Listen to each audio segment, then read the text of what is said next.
بھی 1 منٹ کی بات ہے، انہیں جنت کا لباس ملے گا اور شاندار لباس ملے اور اعلیٰ لباس ملے گا، اور وہ ملے گا جو میرا رب اپنے فضل سے عطا فرمائے گا۔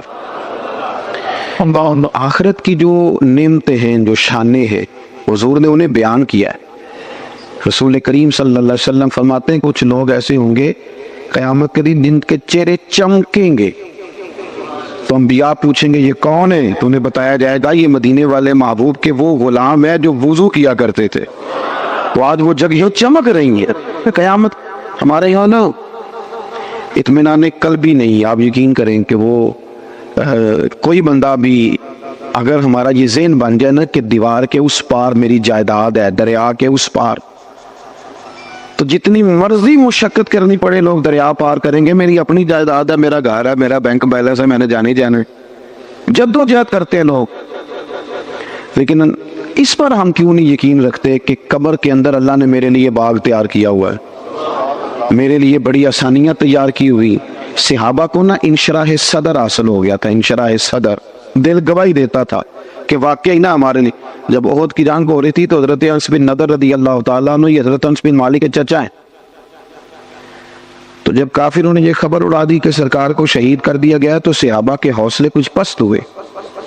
تو حضرت انس بن نضر پتہ کیا کہتے تھے لوگوں سے؟ کہتے تھے پیچھے نہ جاؤ، تلواریں اٹھاؤ، اور آپ فرماتے تھے وہ جس جنت کی حضور نے ہمیں خوشخبری دی ہے نا، فرماتے تھے اللہ کی عزت کی قسم مجھے احد پہاڑ کے اندر سے اس جنت کی خوشبو دنیا میں ہی محسوس ہو رہی ہے۔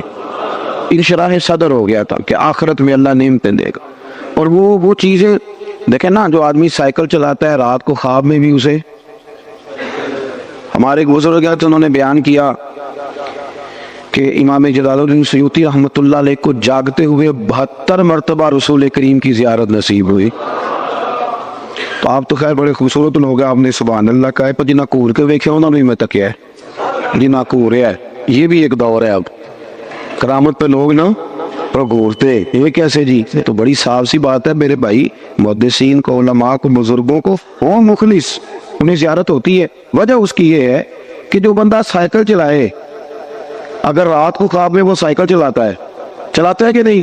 میں ادھر دیکھیں جی، میری بات سنیں، اور اگر وہ شخص دن میں کوئی کام کرے تو رات کو خواب میں بھی وہی کام کرتا ہے، تو جو سارا دن رسول اللہ کی حدیث پڑھے اور نبی پاک کا دین پڑھائے اور سیرت میں رہے، میری عمر مدینے دے ٹبیاں دی تصویر بناؤندیاں گزر گئی، تو جو اپنا سارا وقت اسی میں بتاتا ہے نا، وہ مخلص، اس کا نظریہ یہ ہو کہ میں محبوب کی باتیں کر رہا ہوں، تو جو سارا دن محبوب کی باتیں کرتا ہے وہ خواب میں بھی محبوب کی باتیں کرتا ہے۔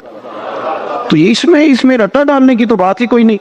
تو انشراح صدر ہو، انہیں تو خواب بھی جنت کے آتے تھے، کیونکہ انہیں پتا تھا کہ ہم نے جنت میں جانا ہے۔ ہمارا مزاج نہیں، ہم کہتے ہیں وہ مر گئے تو سلسلہ ختم، کیونکہ ہم نے ساری سیاست ہی دنیا داری کے لیے کی ہوئی ہے، ہم نے سارا منصوبہ ہی دنیا کے لیے ظاہر ہے جو ہم نے جمع کیا ہے، جس ماحول کے لیے جمع کیا، جب وہ ماحول ختم ہوا تو وہ کام بھی ختم ہوا۔ اللہ کے بندے تو بڑا خزانہ جمع کرتے تھے آخرت کے لیے، تیاری کر کے رکھتے تھے، تو پھر ظاہر ہے انہیں خواب بھی اسی کے آتے تھے۔ بخاری شریف میں حدیث ہے، ایک خاتون سرکار دو عالم صلی اللہ علیہ وسلم کی بارگاہ عالی مرتبت میں حاضر ہوئیں، انہیں مرگی کا مرض تھا۔ مرگی کا مرض اعصابی ہوتا ہے،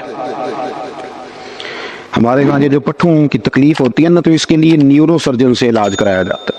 نیورو سرجن بنیادی طور پہ دماغ کا ڈاکٹر ہوتا ہے، لیکن چونکہ اعصاب سارے کاؤنٹ ہوتے ہیں پورے وجود میں، تو پھر وہ اعصابی تناؤ جو ہے اس کو وہ دیکھتا ہے، اس کو چیک کرتا ہے، اور باقی ساری چیزوں کو اسی پر پھر وہ استدلال کرتے اور اس کا علاج کرتے۔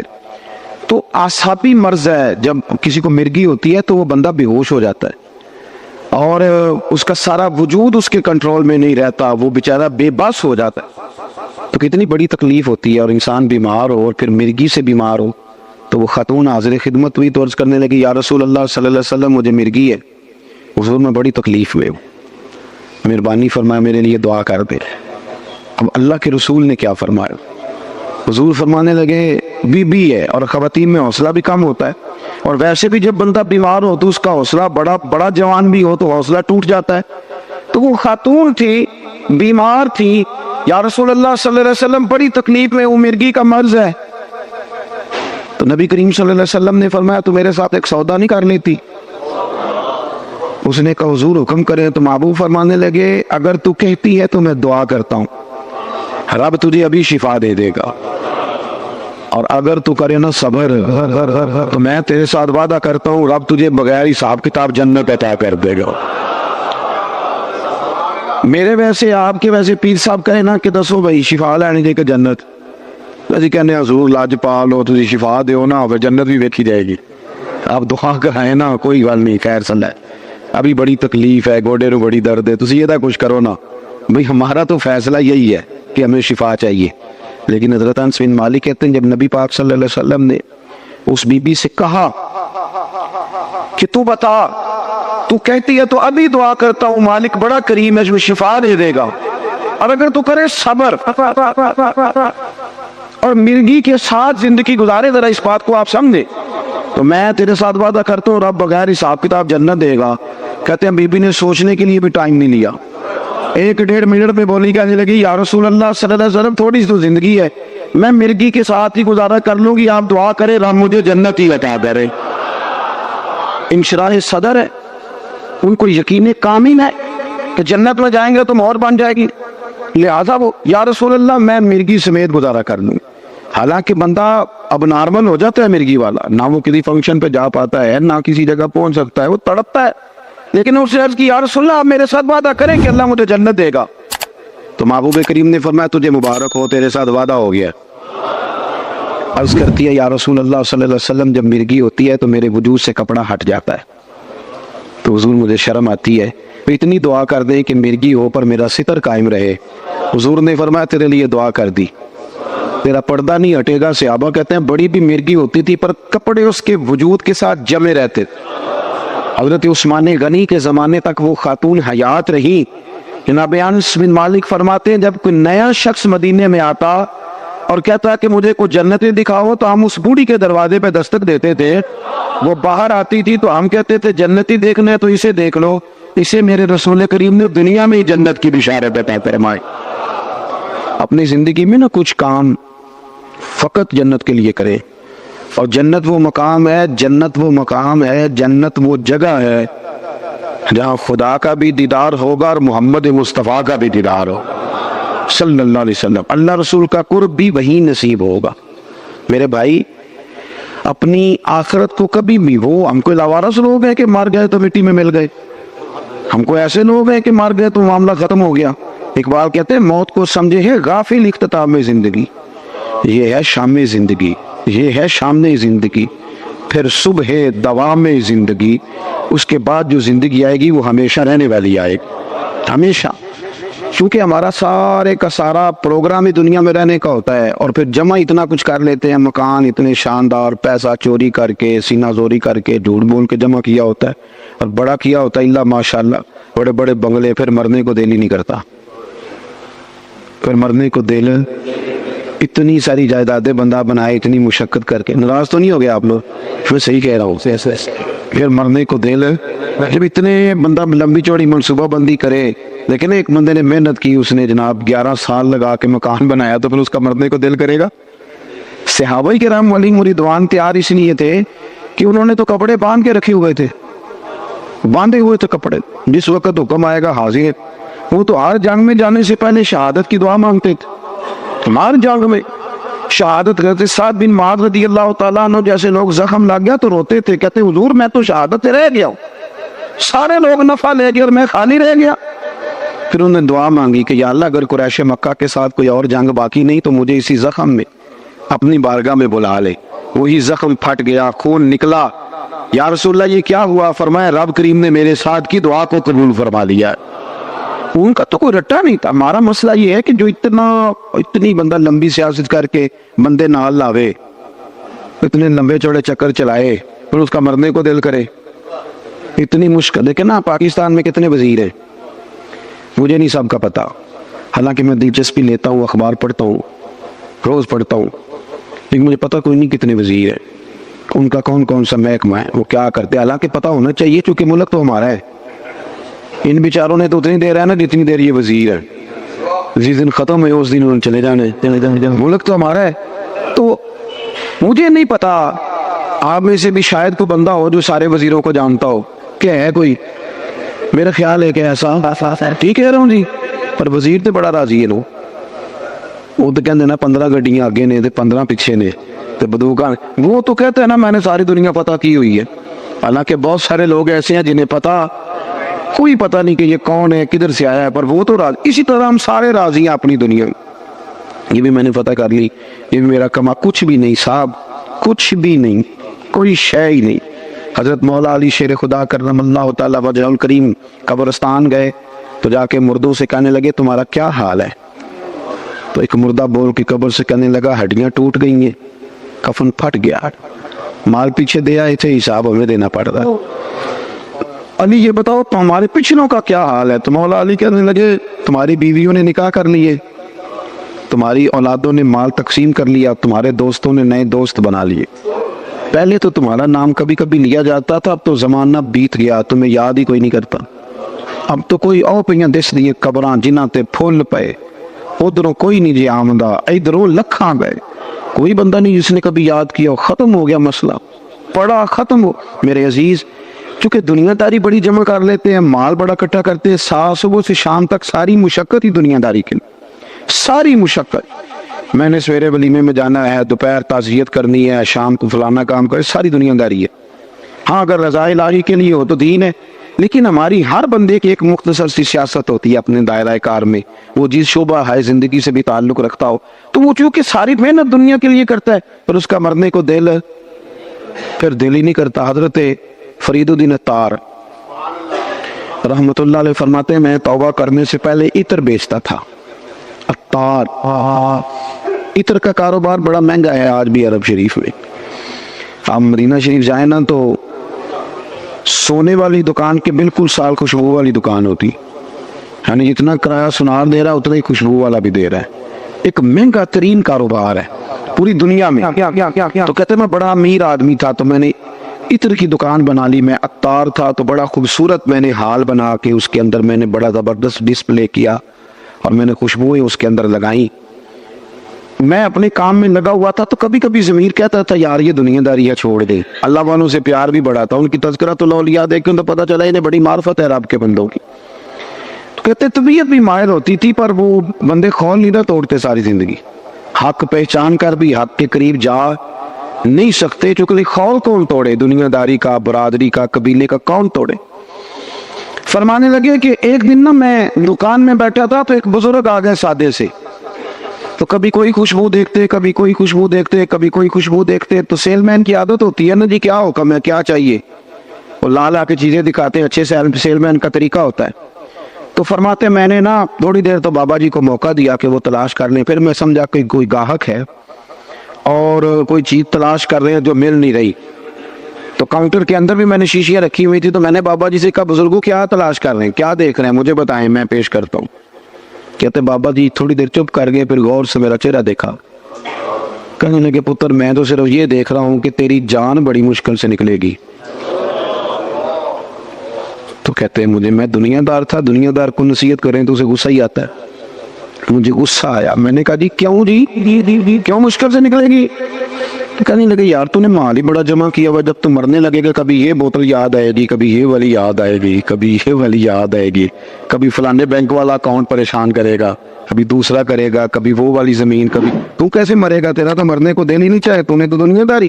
کہتے اور غصہ لگا مجھے بابے کی بات کا، تو میں نے پورے غصے میں کہا بابا اچھا اسی کہتے نہیں تو اپنی قبریں جانا ہے میں نے کہا میری مشکل سے نکلے گی تو تیری کیسے نکلے گی؟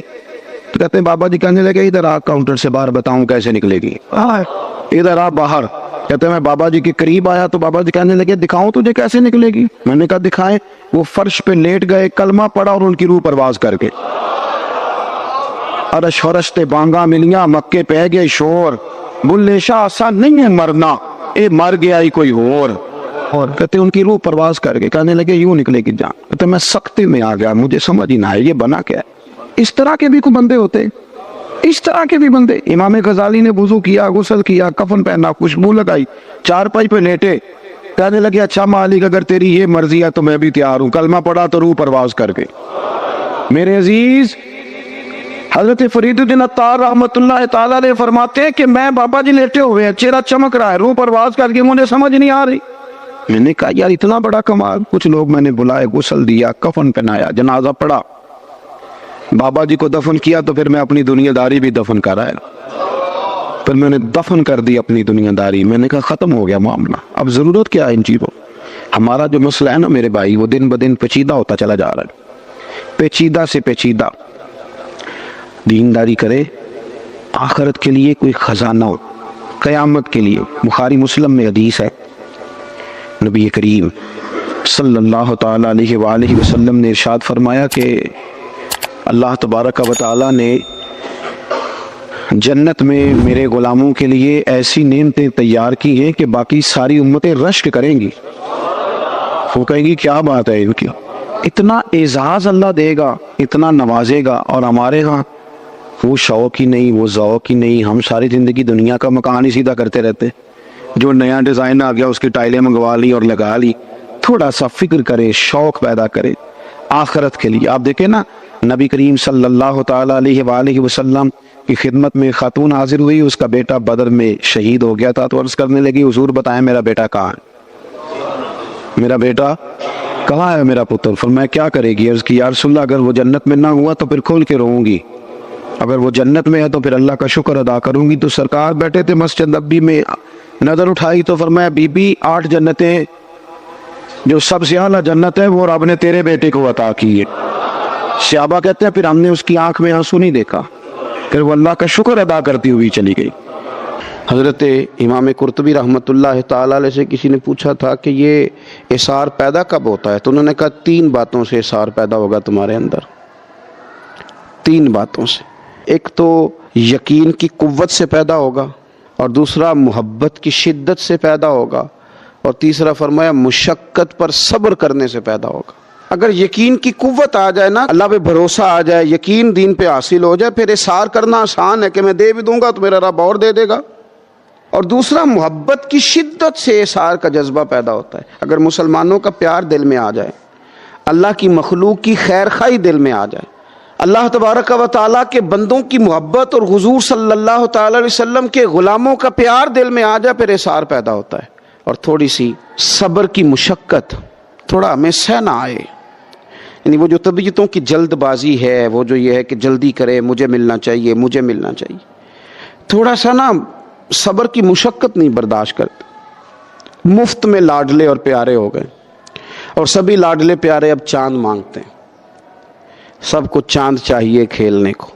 اس کا نقصان یہ ہوتا ہے کہ پھر اثار کا جذبہ پیدا نہیں ہوتا، پھر خود غرضی ہوتی ہے۔ پھر آپ دیکھ لیں کہ چھوٹے گھروں سے لے کر بڑے گھروں تک، بھائی بھائی کے لیے کٹہرے میں کھڑا ہے، اسے جائیداد چاہیے، بھائی نے بھائی پہ بندوق تان رکھی ہے، اپنوں نے اپنوں سے ملنا چھوڑ دیا، اس لیے کہ سب کو ضرورت اس بات کی ہے کہ انہیں طلب ہے کہ میں کس طرح سے آگے بڑھ سکتا ہوں۔ لیکن نبی پاک صلی اللہ تعالی علیہ وآلہ وسلم نے جو بات ہمیں بتلائی اور جس طرف نبی پاک صلی اللہ علیہ وسلم نے ہماری توجہ کرائی، آپ دیکھیے نا کہ روایت میں آتا ہے کہ حضرت انس رضی اللہ تعالیٰ عنہ فرماتے ہیں کہ نبی پاک صلی اللہ تعالیٰ علیہ وسلم کے اصحاب میں سے کسی شخص نے نا اپنے کسی بھائی کے ہاں بکری کی ایک سری بھیجی تھی، تحفہ تمہیں دیتا ہوں۔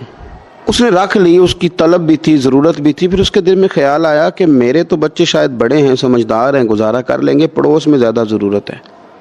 اضافی مال سمجھ کے نہیں بھیجا، مطلب جو چیز اضافی ہو گئی وہ کسی کو دے دی، یوں نہیں، یعنی اس کی ضرورت تھی تو ساتھ والے کو دے دی۔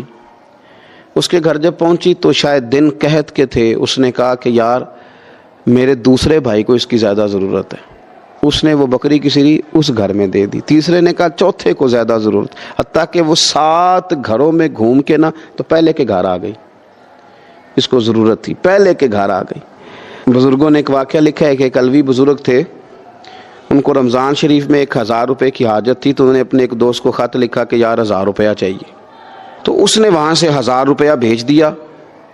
اب ان کے پاس جب 1000 روپے آیا نا تو ان کو ان کے ایک تیسرے دوست کا، 3 اکٹھے دوست تھے، اس کا خط آ گیا کہ یار مجھے 1000 روپے کی ضرورت ہے، تو انہوں نے وہ پیسے اس کو بھیج دیے۔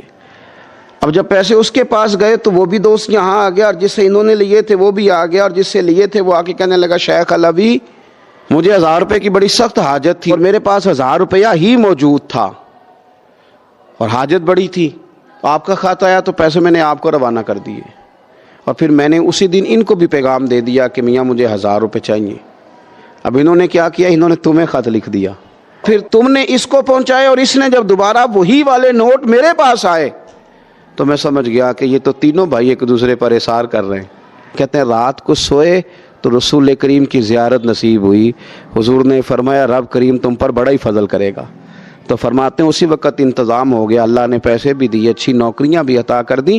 تو جب آپ کی طبیعت میں احسار کا جذبہ پیدا رہتا ہے، جب آپ تھوڑا سا نا مہربانی کرتے ہیں، شوق پیدا کرتے ہیں کسی کو نوازنے کا، یعنی یہ اس طرح کا ماحول نہ ہو کہ گندم امیر شہر کی ہوتی رہی خراب اور بچی کسی فقیر کی فاقے سے مر گئی، یہ والا رویہ نہ ہو۔ ایک جگہ یہ ہے کہ روز نئے سے نئے جوڑے خریدے جا رہے ہیں، روز جو ہے وہ نئے سے نئے جگہوں پہ شفٹ ہوا جا رہا ہے کہ یہاں سڑک کچی تھی تو پکی جگہ جا رہا ہوں، اور وہاں سوسائٹی اچھی تھی تو وہاں جا رہا ہوں۔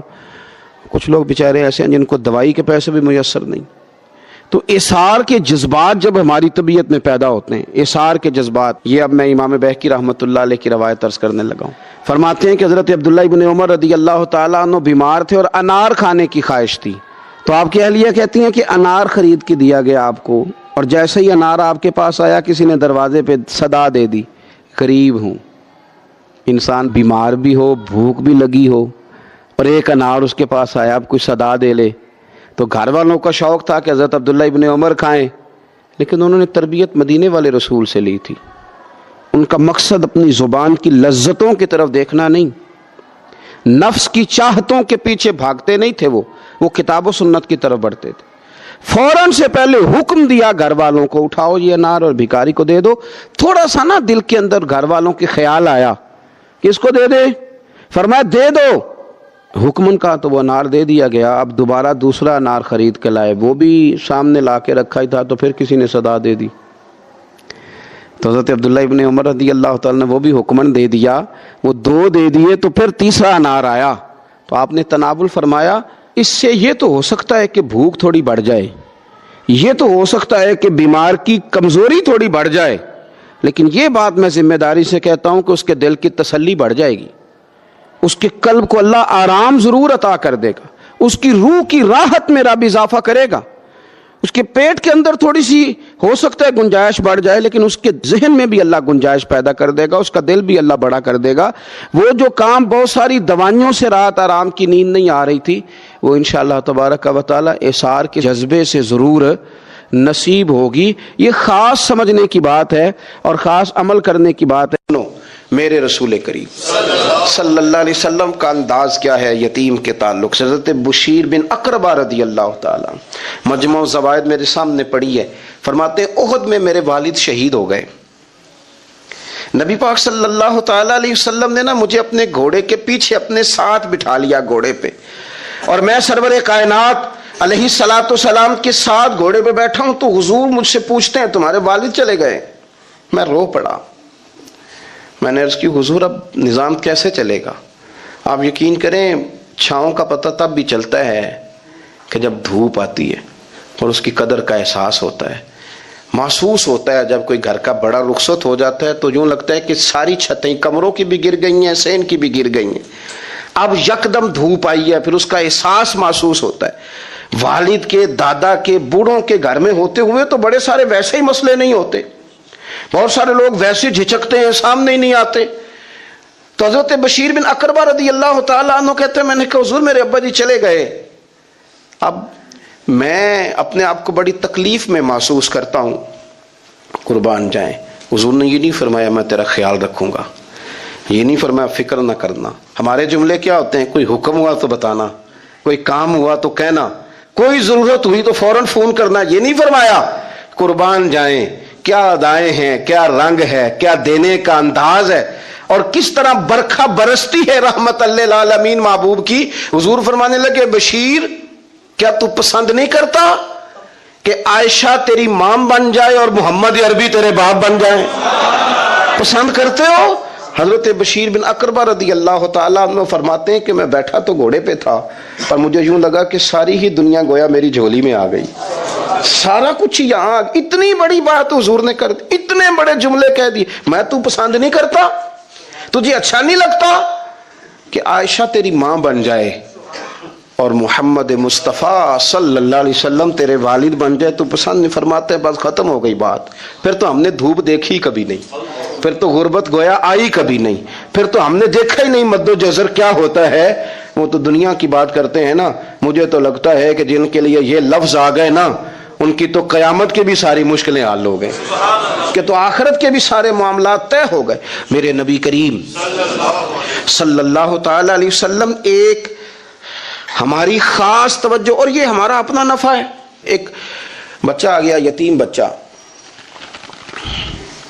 اس نے آ کے عرض کی حضور 3 گھر میں افراد ہیں، میں، میری بہن اور میری بیوہ ماں. والد حضور چلے گئے اور آج نا 3 دن ہو گئے روٹی کوئی نہیں کھائی. میں اس منظر کو بھی جانتا ہوں کہ جب یتیم گھر میں اکٹھے بیٹھے ہوتے ہیں اور پتہ ہوتا ہے ان کو کہ ہماری اماں کے پاس آج پیسے کوئی نہیں اور گھر میں روٹی بھی کوئی نہیں، تو پھر ان کو بھوک ہی نہیں لگتی. ہاں نہیں لگتی. اماں پوچھتی ہے پتر روٹی کھانی ہے؟ نہیں میں تو سویرے جو کھایا تھا وہ ہضم ہی نہیں ہوا. اماں جی شاہی کوئی نہیں. یہ پردے اس طرح کر کے بچائے جاتے ہیں. ایک دوسرے کو تسلیاں دینا، ایک دوسرے سے پیار کا بڑھ جانا، ایک دوسرے کے لیے جذبات اور طرح کے بن جانا حکمت الہی کے تقاضے ہوتے ہیں. یا رسول اللہ صلی اللہ تعالی علیہ وسلم، بیوہ ماں ہے، یتیم بہن ہے، 3 دن سے کھایا کچھ نہیں. قربان جائیں، وہ گھر جہاں سے کائنات کھاتی ہے ساری. حضور نے فرمایا بلال جا کے ساری ازواج مطہرات سے پوچھ گھر میں کیا ہے. حضرت بلال کہتے ہیں میں سارے گھاری پوچھ آیا، ٹٹول آیا، ٹوٹل 21 کھجوریں نکلی. یہ 2 جہاں کے شاہ ہیں اور پاس کچھ رکھتے نہیں، 2 جہاں کی نعمتیں ہیں، ان کے خالی ہاتھ میں حضور کے سارے گھر کو میں ڈھونڈ 21 کھجوریں نکلی تو لا کے میں نے پیش کر دی. تو حضور نے ڈائریکٹ اس کو نہیں دی، نبی پاک نے اپنے ہاتھ پہ رکھ لی. اور کہتے ہیں پھر حضور نے نا اپنا منہ مبارک قریب کیا کھجوروں کے. صحابہ خود فرماتے ہیں کہ یہ جو حضور نے منہ مبارک قریب کیا ہے نا، تو نبی پاک برکت کی دعا کر رہے تھے. 21 کھجوروں پہ برکت کی دعا ہوئی. حضور نے اس بچے کو بلایا، تھپکی دی، فرمایا لے جا 7 تیری 7 تیری بہن کی. انہیں معمولی نہ سمجھنا. وہ تو حضرت بلال کہتے ہیں حضور 3 بھی دے دینا کبھی تو 30 سال ختم ہی نہیں ہوتی. 30 سال گزر جاتے ہیں، نکالتے رہو کھاتے رہو، ختم ہی نہیں ہوتی. حضور نے فرمایا 7 تیری، 7 تیری بہن کی، 7 تیری والدہ کی، اور 7 حضور نے اور بھی تلقین فرمائی. فرمایا ایک سویرے کھایا کرنا، ایک شام کو کھایا کرنا. یہ لے جا. حضرت سیدنا بلال حبشی کہتے ہیں رضی اللہ تعالیٰ عنہ کہ بچہ لے کے جب باہر نکلا تو حضرت سیدنا معاذ ابن جبل دوڑ کے گئے اور جا کے بچے کے سر پہ شفقت سے ہاتھ پھیرا. کا فکر نہ کرنا، رب کریم تجھے بہترین سرپرست عطا کرے گا. پتر پریشان نہ ہونا، اللہ تیری مدد کرے گا. صرف حوصلہ دیا، سر پہ دست شفقت پھیرا. بچہ چلا گیا تو حضور نے فرمایا معاذ ادھر آؤ نا ذرا. یا رسول اللہ حکم ہو. فرمایا کس چیز نے تمہیں اٹھایا بچے کے سر پہ ہاتھ رکھنے کے لیے؟ کس نے تمہیں کہا؟ کس چیز نے تمہیں اٹھایا جو تم بچے تک پہنچ گئے؟ عرض کی یا رسول اللہ وہ جو میرے دل میں اللہ نے یتیم کے لیے رحمت رکھی ہے نا، اس نے مجھے اٹھایا تھا، اور میں نے جا کے اس کے سر پہ دست شفقت پھیرا. پڑی گے لا الہ الا اللہ ہو، لا الہ الا اللہ. کسی نے پوچھا